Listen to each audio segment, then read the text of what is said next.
And I mentioned before that at one time hackers were just some young people. They brought down some websites so they could brag to each other. It was all about getting in the limelight. Now, hacking has changed. What's going on today is usually run by organized crime. They are pinpointing, specific targets of who they're going to get, and it's usually, money oriented. They're profiting from it now.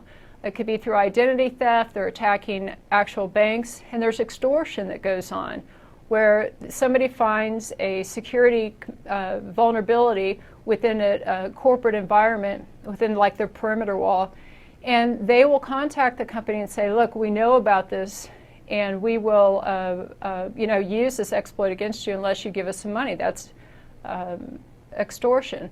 So we have moved, in the hacking world, we have moved from a group of people who really didn't necessarily want to do any damage, but it was all about the limelight. Look at what I've done. Now we're into hackers that don't want to be in the limelight, they don't want to be known about, and that's one reason that the viruses that we get have gone down. Viruses used to go and spread themselves all over the place, but it didn't do any damage, and it didn't do anything for the hacker necessarily, or whoever the virus writer is. Now viruses are really more of the Trojan horses or bots or something that's used to zero in on a target, and they don't want to be known about. It's all about, much more about profit. So we have an interesting history where we had kids who were kind of playing around to now we have very organized groups of people all in different countries. China has a lot going on there, but they're organized, they're paid specifically to hack, and they're constantly flying under the radar.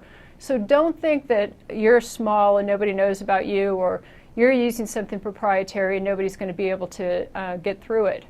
They're going to. So if we're not going to use security through obscurity, what are we going to do? We need to build an infrastructure that's strong from the foundation, and we need to create something that's security in depth, which we'll talk about.